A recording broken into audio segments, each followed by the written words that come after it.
Well, well, well. That was a tough game. I'm a little torn on the result. Um, Going into Providence Park to face the Timbers squad that, were basically penalties away from winning the MLS Cup last year, coming out with a 1-0 defeat. You can't really hang your head on that game, especially with the weather conditions and all things considered, as well as the referee, kind of taking control of the game himself. Honestly, I was expecting, us to put up two or three goals, and with the chances that we had, we probably should have had two or three goals. What is up, everyone? My name is Ty Roeder. I am the host of the Verde and Black Show here on YouTube. For everything Austin FC, some recap and analysis of this week's game. So let's just go ahead and jump into it. It was a late game here in Austin, 7 p.m. Portland time. They were playing on turf with some rainy conditions, which I thought would create a lot of chances and goals, and I felt like, that would set up Austin FC for success. Unfortunately, um, our lack of, success on the road last year, as well as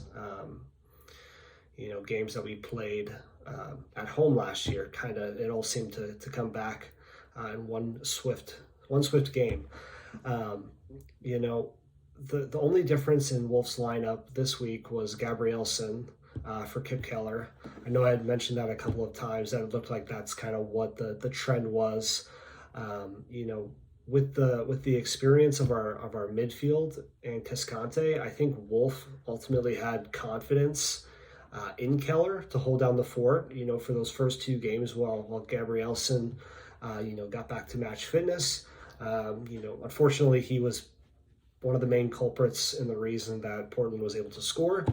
I don't know if that's on him necessarily or just marking inside the box.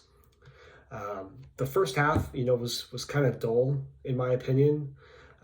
Taloma for the Timbers presented problems all over the place for us, especially inside the box. There were a couple of headers that he had wide open that he probably should have put away. Later, I'll talk about the one that he did put away.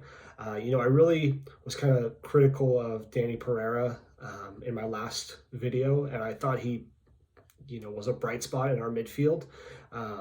He did foul a couple of times that were silly fouls, but I think, this game set up for him to have success on the turf and in the rain.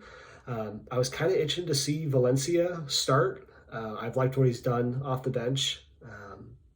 And I think, as Wolf tries to figure out rotations and who he likes most in the midfield along Driussi and Ring, I think Valencia will eventually see some action from the get-go. But, you know, another person that I thought was very lively throughout the game was Nick Lima. I'd been praising Kolmanich for his delivering skills, and Kolmanich kind of had an off game, to be honest. And Nick Lima stepped up from the deliverability aspect, as well as just his defensive work rate.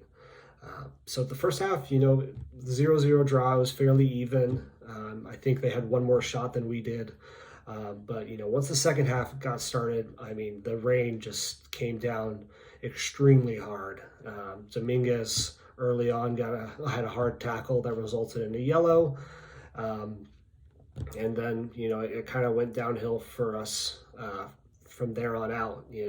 Kolmanich had a tug of the jersey that got him a yellow, and then Driussi came in and approached the ref and got one for dissent. I'm okay with Driussi getting a yellow there, just because, I think the refs in MLS are trying to get rid of, every foul having 4 or 5 players sprint to the referee asking for a yellow. And so I think Driussi just ultimately needs to eat that one. And then Kolmanich, I'm not too upset about his yellow either, because he was just trying to prevent the counterattack. He knew he was beat. He did what he had to do. Sometimes that's just kind of how soccer goes. And then from there, Chara, who was, I think he's their equivalent of our Driussi. Maybe a little bit of Ring in some of his play as well, but he had a nice free kick in the 62nd minute where Tuluma for the Timbers, put it away past Stuver. Stuver couldn't do anything. Gabrielson pretty much fell down. I don't know if he tripped over himself, got shoved to the ground. I don't know what happened there. Maybe Keller could have done better. I'm not 100% sure of it. The conditions were pretty extreme with how wet it was, so he could have easily just slipped. I was a little concerned with our marking inside the box. Gabrielson was behind Toluma, and even if Gabrielson stayed up on his feet, it would have seemed that Toluma would have still had a free header. So because there was a gap between Gabrielson, Toluma, and I think it was I don't know who was in front of him. I think it was Finley. But that you just can't have that happen inside the 6 yards of the box, and Stuver ultimately can't do anything. There's no reactionary save. It's just too fast. So that was a little disappointing. I think, though, the positives coming in the second half was once they scored, I think Wolf was really quick and accurate to adjust. He realized we needed to bring on some individuals who have seen success in the previous 2 games. And so Gallagher came on for Kolmanic, Valencia for Pereira, and then Finley for Fagundes. So it was really promising to see the attack take shape after that goal.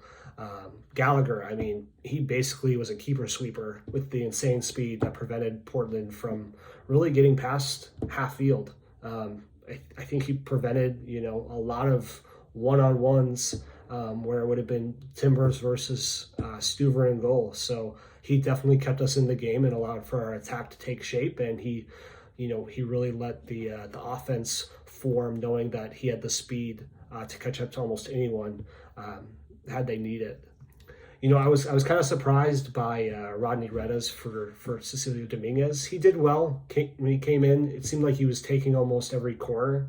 I would personally prefer Nick Lima to be on the ball for more of those spot free kicks and corners when Kolmanic comes off. I just think Nick Lima has shown that he can have the deliverability that Kolmanic has, rather than have someone come off the bench and be taking corners. But ultimately, the really high pressure that we experienced in the attack moving forward after that goal, we showed a lot of resilience and a lot of fight. We just couldn't put one in the back of the net. So I'm not too disappointed in the result. I think we probably could have had, a goal in the first half and then ultimately score again after they scored. I was looking at maybe a 2-1 Austin FC win. After the game kind of finalized, that's where the amount of chances we had, I think that's a realistic, it could have easily been 2-1 Austin. So this week I'll start with what I saw as some negatives. I mentioned it earlier, I got to bring it up, but could Kip Keller have been the difference maker? I don't know. Gabrielson looked quite amateur during that free kick. Even if you slip, you can't just fall over or trip running backwards. It's just unacceptable. And then secondly, I think more importantly is the point of, who steps up when Driussi or Dominguez have an off night. Urruti has done well. I don't really like the idea of our center forward not scoring. So that's kind of an issue. There was a lot of talk about Moussa Djité last year when he came in around the same time as Driussi.